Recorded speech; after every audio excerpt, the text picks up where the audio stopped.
साहब आपका स्वागत है।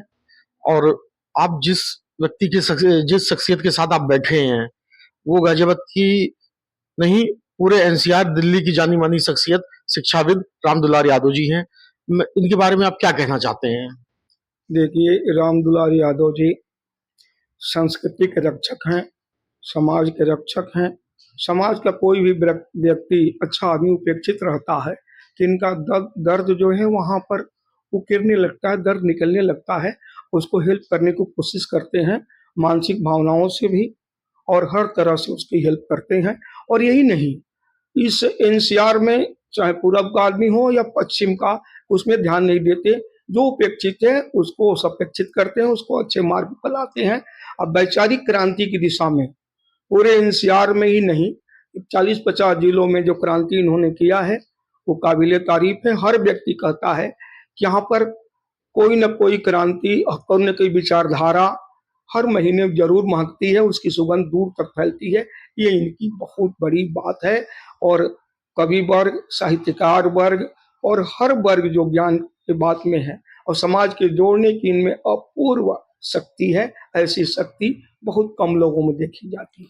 अच्छा सिंह साहब, मैं देखता हूँ कि ये हर महीने किसी ना किसी महापुरुष की जयंती या पुण्यतिथि मनाते हैं।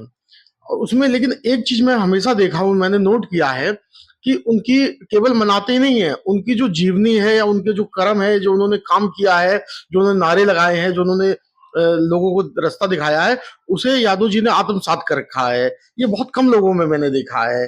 लोग वैसे आमतौर पर जयंती मना लेते हैं या पुण्यतिथि मना लेते हैं, लेकिन उस महापुरुष के बारे में कोई जानकारी नहीं है। लेकिन यादव जी को बिल्कुल एकदम ऐसे पूरी जानकारी है जैसे आप इतिहास के प्रोफेसर हैं। तो आप इस बारे में क्या कहेंगे? देखिए, मैं बताऊं, जयंती मनाने का मतलब जो आप बता रहे हैं उसका उद्देश्य दूसरा है, इनका उद्देश्य दूसरा है। उसका उद्देश्य है से जयंती मनाने के मतलब उनके सद्वृत्तियों को, उसकी अच्छाइयों को, समाज में उसने क्या फैलाया है, वो जयंती तो ये मनाते हैं।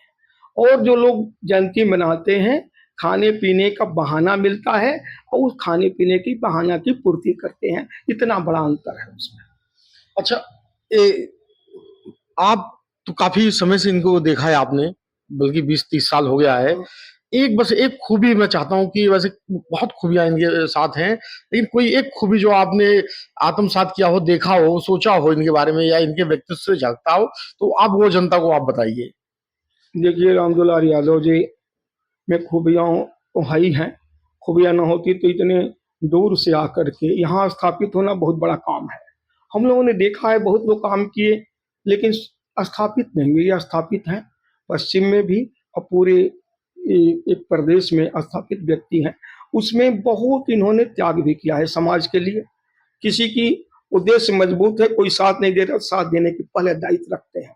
ऐसा कोई व्यक्ति, बहुत कम लोग होते हैं कि सही उद्देश्य के साथ दें। अपनी खाना पूर्ति करके उसमें उसको पीछे करके उसके कंधे पर कूद करके आगे निकलने की लोगों में होड़ है। ऐसी होड़ इनमें नहीं है, बिल्कुल होड़ नहीं है। ये अपने कर्तव्य के बल पर, अपनी मानसिक भावनाओं के बल पर और दूसरों के हेल्प करने की बात पर और सच को सच कहने की सबसे बड़ी इनमें शक्ति है। वही शक्ति इनको और मजबूत करेगी। यादव जी, आप इस मौके पे क्या कहना चाहते हैं? आपके साथ प्रोफेसर साहब हैं और इन्होंने आपके व्यक्तित्व के बारे में आपने बताया। आपका एक चीज जो है वो सब जगह मशहूर हो रहा है, झूठ और लूट। ये एक तरीके से जो आपका है, अभी मैंने इंटरव्यू आपका लिया था जो वायरल हो गए, और मुझे काफी लोगों ने मुझे फोन करके कहा यादव जी का ये जो 2 नारा है ये हम लोगों ने अच्छा हमें लगा। तो झूठ और लूट आपने कहाँ से सीखा? ये नारा जो है आपको कहाँ से इसकी प्रेरणा मिली? पहले तो मैं प्रोफेसर साहब को धन्यवाद करता हूँ पीके सिंह जी को कि इन्होंने मेरे बारे में कुछ ज्यादा ही बताया। ऐसा है, लोक शिक्षण अभियान ट्रस्ट ज्ञानपीठ केंद्र के माध्यम से ये काम हो रहा है, शिक्षा का प्रसार और प्रचार।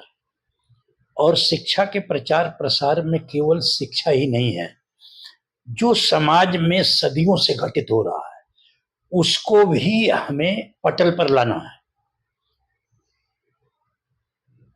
हजारों साल से यहाँ पर झूठ और भ्रम फैलाया गया है, और उस झूठ और भ्रम के माध्यम से जो शोषण का इतिहास है ये कोई आज मैं नई बात नहीं बोल रहा हूं, इसको बहुत से महापुरुषों ने बोला है। और आज स्थिति तो राजनीति में ऐसी हो गई है कि जो जितना ज्यादा झूठ बोल रहा है और जितनी ज्यादा लूट और भ्रष्टाचार कर रहा हो, वो उतना ही बड़ा ऐसा समाज बन गया है कि उसके प्रशंसक आपको मिल जाएंगे बहुत ज्यादा। स्थिति ये पैदा हो गई है और हम लोगों का आज ये कर्तव्य है, क्योंकि हम लोग अगर सार्वजनिक जीवन में काम कर रहे हैं तो हमें उनका पर्दाफाश करना पड़ेगा, जो झूठ में पीएचडी और डिलीट है और लूट में टेग्नोमेट्री से ज्यादा आगे निकल गए। गणित में भी बहुत अंक नहीं है कोई, उससे भी आगे लूट में निकल गए। तो उनका पर्दाफाश तो करना ही है।